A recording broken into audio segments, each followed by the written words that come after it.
મારું નામ જીલ છે અને હું આવું છું પાલનપુર નામના શહેરમાંથી.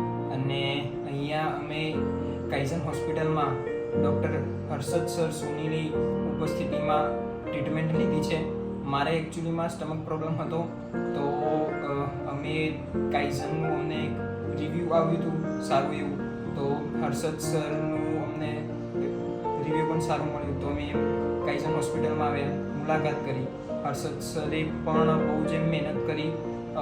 પ્રોપર સ્ટાફને પણ હું થેન્ક્સ કહીશ કે એમને પણ મદદ કરી અને ઓપરેશન મારું પરફેક્ટલી થઈ ગયું અને આજે હું એકદમ રેડી થઈ ગયો. અને બધાનો આભાર હોસ્પિટલનો કરું છું. Thank you.